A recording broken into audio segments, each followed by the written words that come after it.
I've got 100,000 modem lines, if you can believe this, that go into a way to move money into banks and other places. We were going to retire it. But why don't I just make that available to you, make it so that mobile payments and high-quality payments can be made on MPLS networks and so on.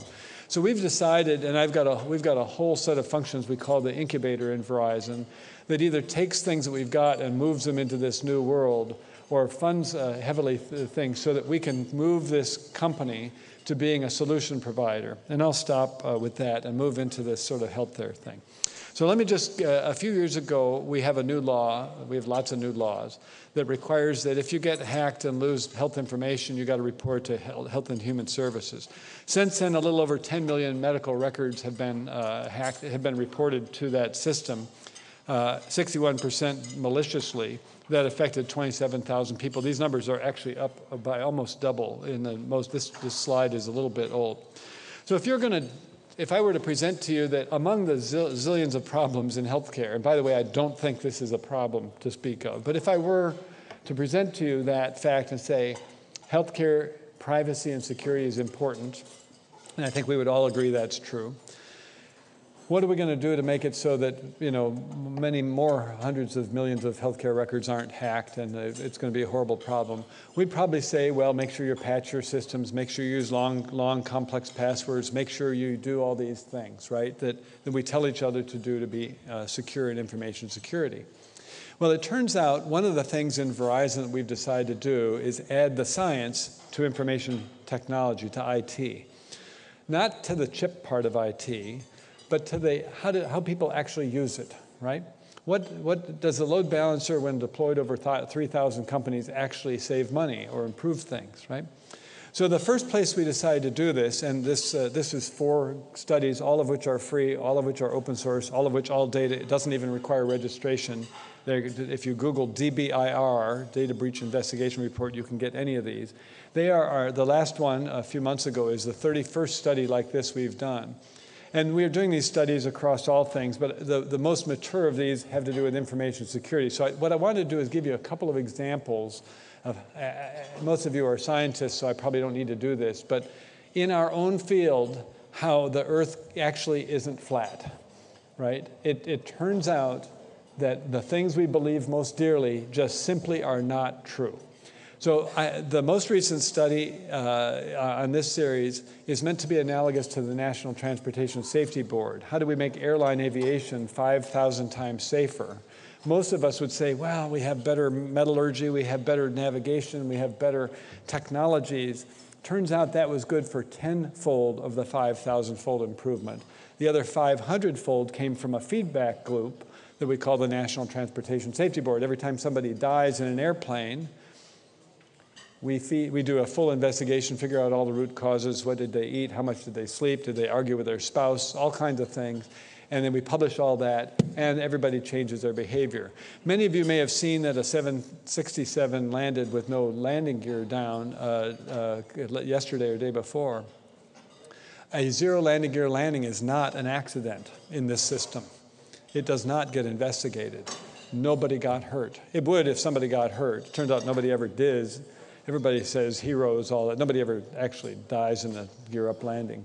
It's exciting. But anyway, my point is, we designed this study to actually study the cases where the computer was hacked, the attack was successful, and the data was exploited, and the company lost between $10 million or made it to the front page of the New York Times. This is only the cases where the worst thing happened. We have 176 cases in this study. I'm sorry, this year was 776 cases. And it turns out that you can make a grid of how all possible attacks could happen. They could involve hacking, they could involve malicious code, they could involve physical access to the machine, they could involve whatever. They could involve servers, they could involve laptops, they could involve USB devices, they could involve telephones, they could involve people, and so on. If you just look at the first branch of all of these trees and plot them, there's 600 and some odd possible kinds of exploits that could have happened. In the last 7 years, 53 of them ever have happened. But we spend 73% of our money on the white space where it's never happened, right? Let me just drill down just slightly. The number 1 hacking attack involves involves exploitation of remote access like SSH or PC Anywhere or VNC. If you only did a port scan, which could be done before dinner tonight in the biggest company on the planet, you would reduce your risk of being on the front page of the New York Times by 73%, right? Now look at the little call out down here on the right. What we do is we patch things faster. And we, as companies, have taught each other that patching is important for security. I'm not here to tell you that it's not important. I'm here to tell you that we're already doing a good enough job. We've got a nylon seat belt here, and we're trying to go to a stronger one. It turns out that if you could go from the average patching that these 800 and some companies did before they were breached to perfection, the best improvement you'd get is 0.06%. Less than 1% improvement by spending tens of millions of dollars on better patching, or 73% risk reduction by spending 4 hours with a free download of software. Patching is not as important as we think. By the way, the next 5 on this list all relate to identity. This is a stolen, guessable, the password was password, or brute force attack. They used a computer to figure out your password, or a stolen login credential.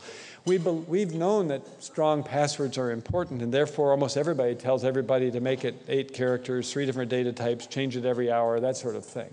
How many of you love that you have 70 or 80 passwords to log into different things, right? How many of you love changing the thing, right? Well, we have to because it's more secure. Well, it turns out that making a password stronger is almost identical to making a seatbelt stronger. It makes the seatbelt stronger, but does it reduce the risk of dying, right? It turns out everything, whether it's fixing things in security or spending money on anything, has a diminishing returns curve, right? Diminishing returns is the second law of economics. It's not a viable law, right? At some point, spending more money doesn't help, right? It turns out that you can plot the curve of spending money versus value, or spending money versus hacking, or spending money versus dying in cars or whatever, and you get a curve that levels off. And for cars, a nylon seatbelt 3 inches wide gets you to the 97th percentile of the best you could possibly do with a seatbelt. It reduces the likelihood of dying in half. If you wanted to reduce the likelihood more, you don't go build a titanium mesh seatbelt that's 1,000 times stronger. It would be 1,000 times stronger, but it wouldn't reduce the likelihood of dying. We made this mistake in passwords. It turns out that passwords don't get any stronger at reducing risk once they get past about 4 characters. 1 or 2 data types is fine. It just doesn't get any better. The problem is real. If we could fix the identity problem, we'd reduce our risk by over 1,000-fold. But you can't do it by beating the one countermeasure you've got harder and harder and harder. So we all worry about viruses getting on our laptops, and that's the reason the bad guy gets into your company, and then that's how the whole thing happened. Does that happen? Sure, it happened 3% of the time among the 800 cases in the last year. What really happens when it comes to malicious code 81% of the time is that malcode gets on servers that are not critical. The lawn maintenance computer, the elevator management computer. Well, I don't care about that. Well, you don't, but the bad guys use it to get into your network, and that's how they get to your data. So we put 10 times more money on laptop security than server security, and 10 times more money on server critical security than non-critical security, and we lose 81% of our risk in all the wrong places. My mother calls this putting the emphasis on the wrong syllable, right? Now, here's a sample you could read of just a summary of some of the obvious things that are certainly true, which turn out not to be true, just in this one area of information technology. Now, it turns out that in healthcare, we're in a place where we do science. And so when we decided to add information technology to healthcare, it turns out there's lots of science that's done. I'm going to show you some of that in a minute here. But I'm going to start by saying that on Dr. Blumenthal's committee with the White House, we brought together all kinds of wonderful people. We had the authority to hold hearings and subpoena people and unbelievable stuff. And we had a 2 or 3 year period where we could, the charge was, same as it is now, we can't keep having the cost of healthcare increase. We also can't beat up the pharmaceuticals and the insurance companies all that much more. And even if we did, what's the possible benefit? It's still going to keep getting worse, right? So isn't there something we can do with technology? That was the charge to our committee. Blumenthal ran it, I was on it, and we published this report, and it fundamentally said that in healthcare, technology in healthcare is wonderful. You can swallow a pill and video your intestines. We've got lots of advanced technology in healthcare. But information technology in healthcare is in the dark ages. It's 10 or 15 years behind the rest of the world. It is unbelievably, I mean, go to a doctor. What do? They pick up a pen, right? When was the last time a doctor sent your medical records to another doctor other than handing them to you and saying, take them, or faxing them, right? So what we said was that information technology in healthcare is 10 to 15 years behind the marketplace. And if we could get information technology in healthcare to the same place that information technology, databases, communication, things like that, the same place that it is in, say, finance and banking, only three things would happen. One, we'd have a tremendous improvement of quality. People would live longer, be healthier, and happier. The second is we'd have a tremendous reduction of cost. We could get as much as $1 trillion, as much as a third of the cost of healthcare out of the system and keep it going in the downward direction. And we'd have an entirely new kind of science. But other than that, it wouldn't be worth doing. So we have this dream, right? We all know that if we apply technology, not just technology, but information technology, to get it's one thing to have a glucose meter. It's another thing to have it actually talk to something. But having the glucose meter talk to the doctor doesn't get you very far. The doctor, as we heard earlier, doesn't really want to see it. I mean, normal glucose again, Betty. Good job, right? What we need is the entire system, not just the glucose can get to the doctor, right? We need to have the whole information technology workflow. So I won't go through a couple of more. I think this gets, the slide that you had up there about Sioux Falls, South Dakota is one of our partners called Avera. And one of the dilemmas we have here is that one of the reasons we have such poor information technology in healthcare is because we worry so much about privacy and security. Doctors don't send email to other doctors about patients. They would consider it not just illegal, but they would consider it unsafe and insecure. I was in a hospital last week where the CIO fired a nurse in the intensive care unit for texting the lab results of the blood gas machine to the doctor. The doctor was on the way to another patient elsewhere in the hospital. They needed to adjust the blood gases on the respirator to keep the patient alive. There's 7 or 8 numbers. You got to juggle them in your mind to figure out what to do. It's much, much easier if you're just looking at them than you're hearing them. But she got fired because text is not safe, secure, and it violates HIPAA, the rule that we've got here. When I heard that, I said, my inclination is to fix the problem, right? Why don't we make texting work? Not by changing the law, but by making it safe, secure, and easy. Why don't we make it so if somebody wants to email a medical record to somebody else, it's okay. It's safe, secure, and private. It's okay. Why don't we make it so I call this ecosystem enablement. Let's just get the stuff that we're all using. Right now, doctors create 2 billion dictations a year. They start out as Word or some other word processor, so they're in ASCII. Right now, less than 3% of them make it their first hop and stay digital. Only 97% of those 2 billion a year go on paper or fax to the doctor that dictated them. And 93% of them make it to the second hop and stay digital, So the average doctor that sends a dictation to another one sends it by fax to the hospital. The hospital that I just told you about that fired the nurse, the deli down the street has the same fax number transposed 2 digits, and they get 6 to 12 faxes a week of medical records at the deli order counter. Right? So we've decided that it's legal, safe, and secure to use fax, but not email. We've decided that it's legal, safe, and secure to talk about patients on the telephone, but not on a video call. We've decided that it's okay to have a database of addresses, but not of diseases. We have all these things that are interesting, but backwards. And I agree completely with Joe. We have to just chuck a complete revolution in this stuff. We have to disintermediate big swaths of this whole problem. And I do believe that this notion of having the power of, it isn't just mobility, it's the combination of mobility and cloud computing and ubiquitous computing that gives us this power to disintermediate all that now. Let me just imagine, so after this Blumenthal thing 9 or 10 years ago, we published something. Every State of the Union address of every president since then has had quotes from it. Every presidential candidate has quoted from it in most large stump speeches. They all basically say the same thing. If we can only get people, doctors, to use technology, it's going to be great, right? So here we are. We've got an engine. We've got horses and carriages. And somebody's got a transmission and an engine and said, we could do a lot better than horses and carriages, right? What's it going to look like? We're going to make a rule here. We're going to make a regulation. We're going to spend some money. We're going to force people to do the new thing. But we need to do the national design of what this new thing will look like. So let's tell everybody what's going to happen next.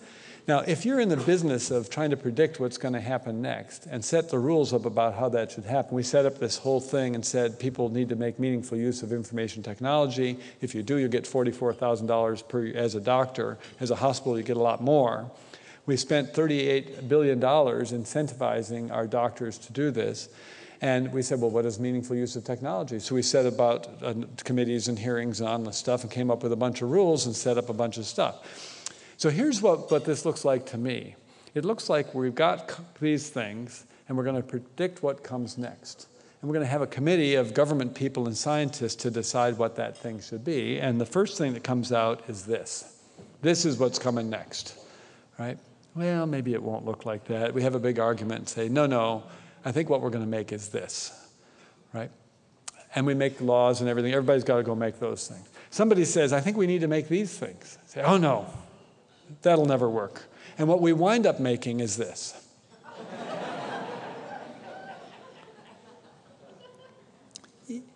I think it's Yogi Berra, one of those guys, that said Bush was misquoted in saying it's, predicting is difficult, especially about the future.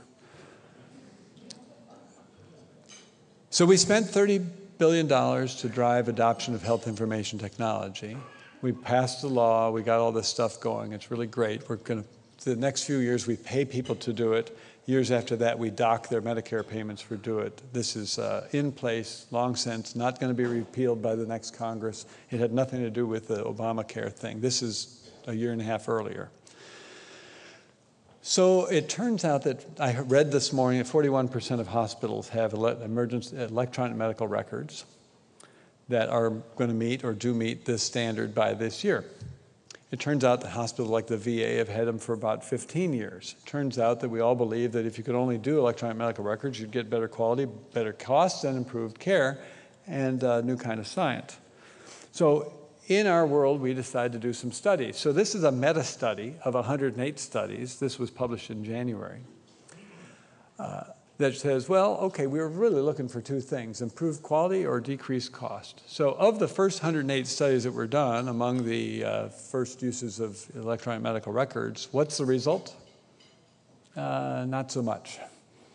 We didn't either get reduced cost or improved quality. Now, if I said this among a bunch of people selling EMRs, they come in, they shoot me and throw tomatoes and stuff. I said this on a panel with Blumenthal the other day, and he just came across the table at me, all kinds of people are incented to publish negative studies instead of positive ones. You know what? There are positive studies. There are cases where people actually improve quality and reduce cost. It happens all over the place. But if it happened as well as the word processor made our lives easier, or the internet made our lives easier, or mobility made our lives easier, we wouldn't need many studies to prove it. People would just adopt it. Do doctors like EMR, electronic medical? No. They like the lookup part, the Google part. Who doesn't? They hate the data entry part. No kidding. Tell you what, why don't you, and they also hate the fact that their productivity goes down, an average of 18%. So instead of seeing 30 patients a day, you get to see 25. How's that work for getting paid? No problem, we'll pay you less, and it's going to be great, right? It turns out that doctors hate typing. It turns out it's not a very good entry mechanism. It turns out that doctors like to say, Betty, give her 40 of Lasix and 2 of Dilaudid, and then off the doctor goes. But no, we need to capture the actual doctor sitting in front of an actual computer, picking through a menu, finding the Dilaudid, wherever the hell that is on the menu, and picking the dose and making sure it goes with the patient, and doing a digital signing with 2-factor authentication before they can hit the button and require a digital prescription. By the way, e-prescribing is required as part of the meaningful use, and 2-factor authentication is required as part of e-prescribing of Schedule II drugs, which, by the way, is 1/5 of all drugs. So it means that you've got to do this stuff if you're going to get paid. On the other hand, everybody hates it. So doctors hire people to follow them around and enter data. Well, that's effective and efficient, right? My lawyers wouldn't let me show you who this actually was, so I put a little picture on the face so you can't know. But here's a little joke about how doctors hate EMRs. Now, I'll just keep going. If we were doing this the way the market does it, we'd reward simplicity, right? I mean, how does Apple do it? I mean, fundamentally, you hand somebody a thing, a little circle on it, and anybody figures it out, right? It just works. If you've got a user interface on a website and there's only one place to put data to ask your question, what do you do with it? I think my mom, 86, knows what to do with a Google input field. Right? She doesn't know what to do with word processor, but she can sure as hell work Google. What do we do?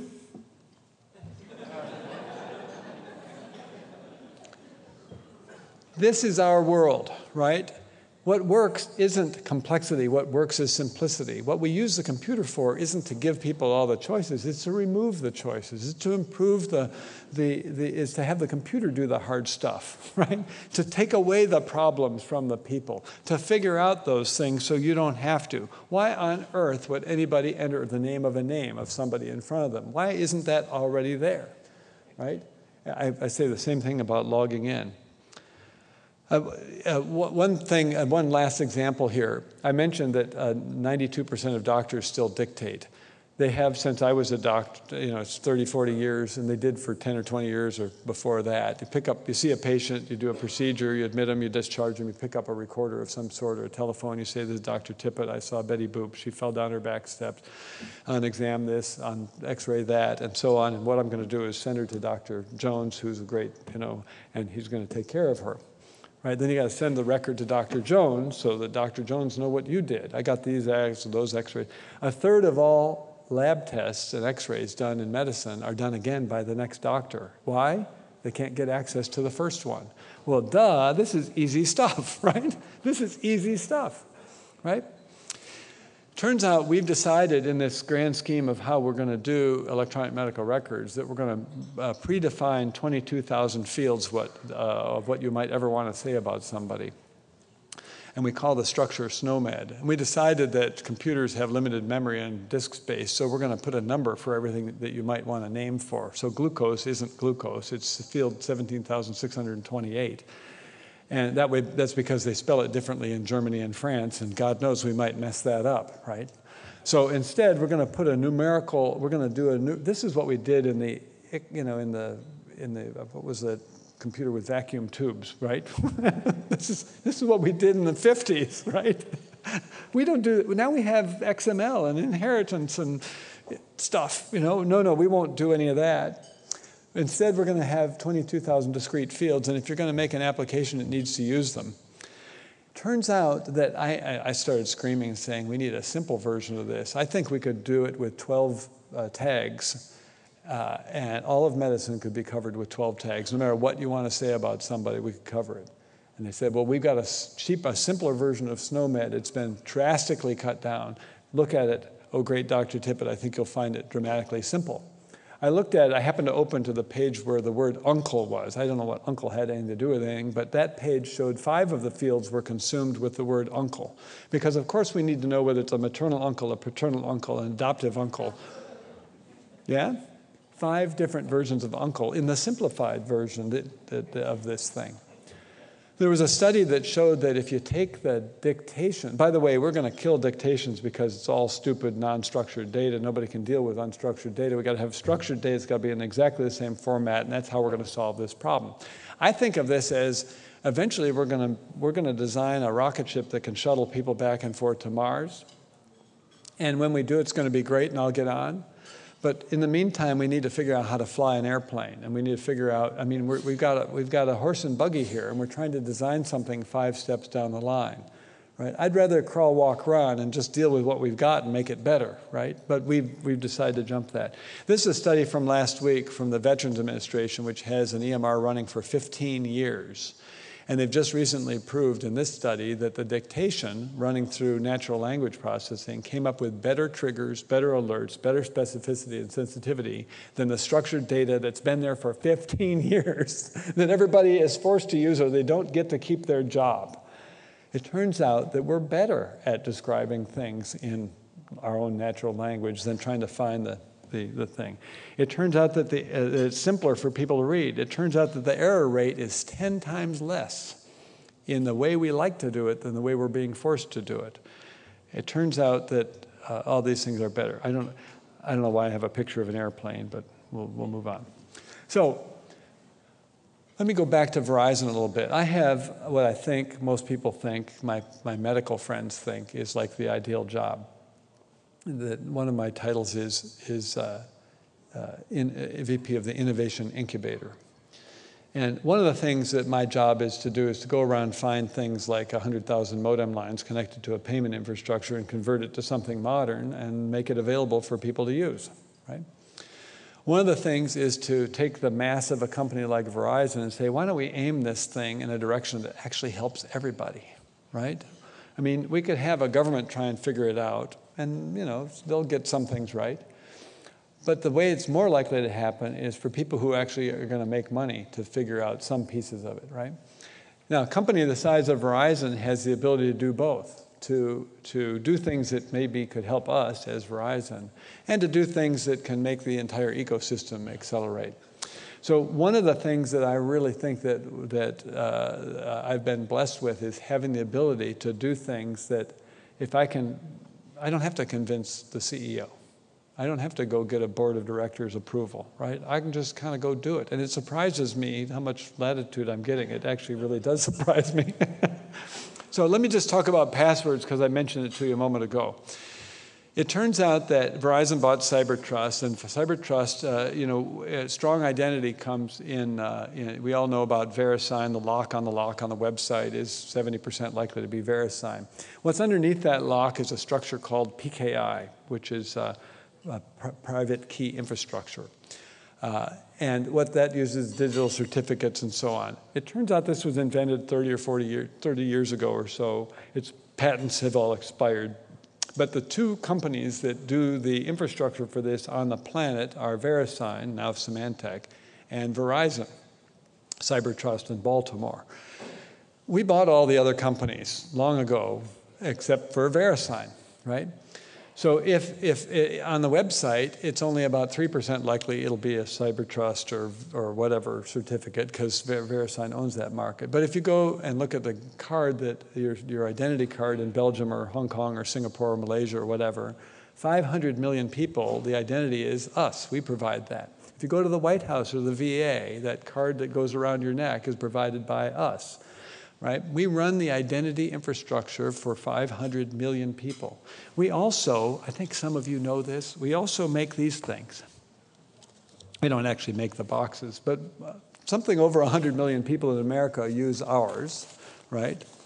It's something close to 40% of all humans in America have one of ours, right? It's something close to 60% of all families in America have one of ours. I'm pretty sure I know who you are if you're using it.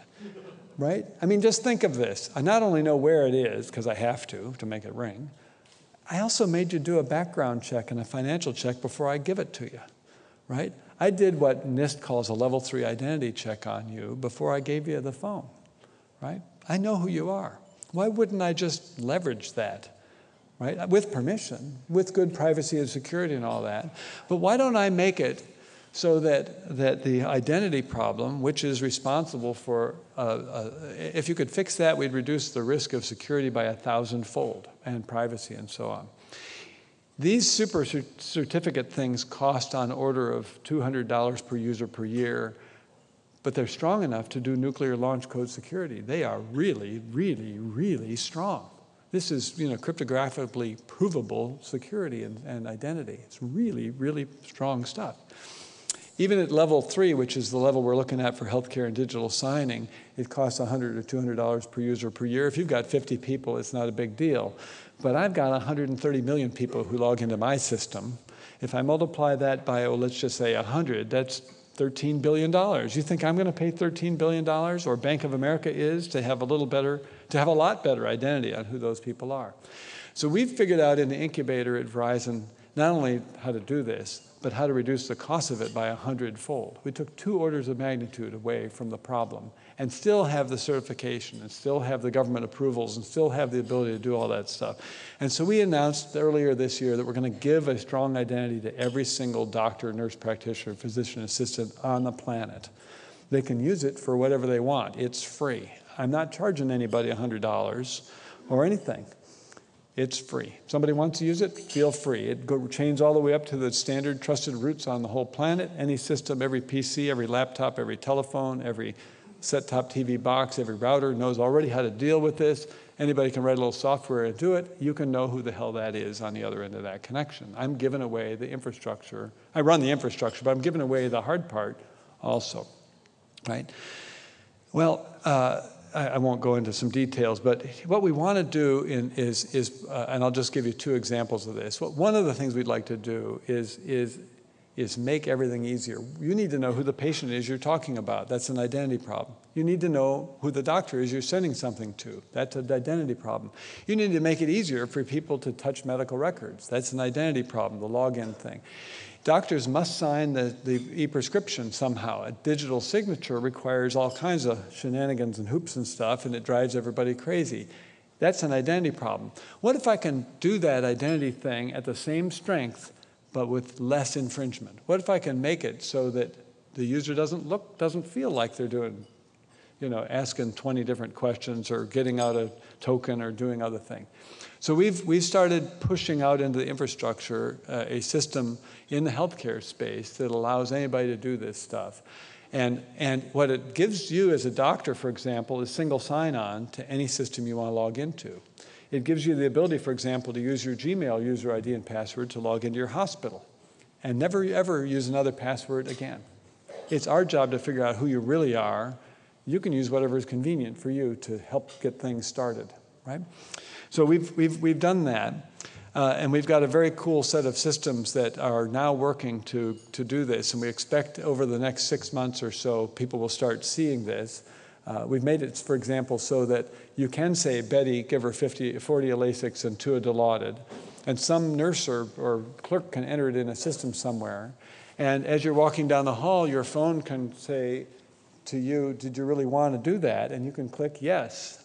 And by doing that, you got 2-factor authentication because you had a phone and you logged into it.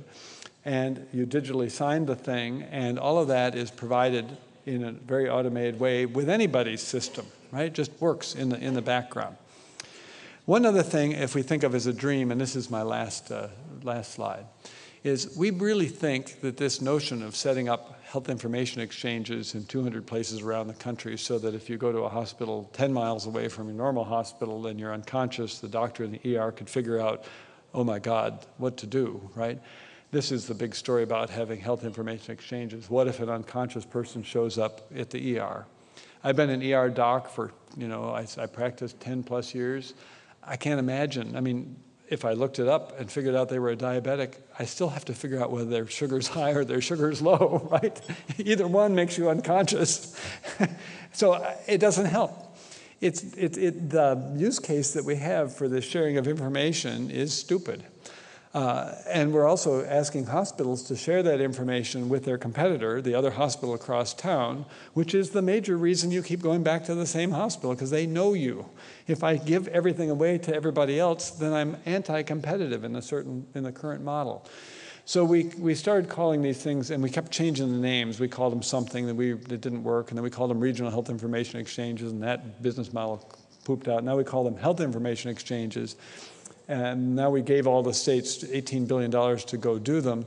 I just met with about 30 of these people that run them, and not one of them knows how they're going to stay alive 3 years from now when the grants go away. They have no monetization model. So we said, why don't we just make it possible? This is a visionary thing. There's no, this isn't I'm not committing to any of this. Right now, it's visionary. Wouldn't it be nice if somebody like Verizon just steps in and says, why don't we just make it possible if you want to send an email to somebody to do it, right? Just do it.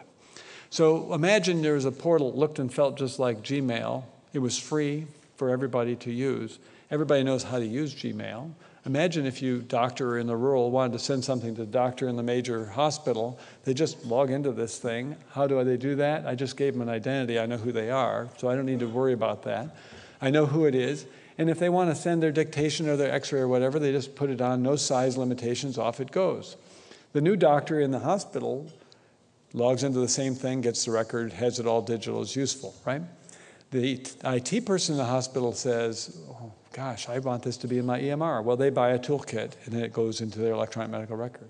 Or it needs to be in my email system. Buy a toolkit, goes into your email system. The doctor says, I really don't want to log into this portal. I want it to come to my phone. Great. That's a free download. Now you've got an app. It comes straight to your phone. That nurse wants to send the text. She wants to take a picture of the labs and send it to the doctor. This is all idiot simple stuff, right? We just want texting to be legal, safe, and secure. Well, why doesn't the hospital just allow an app to download on anybody's thing? If the screen has got a green dot in it, it means it's safe, secure, legal, HIPAA compliant.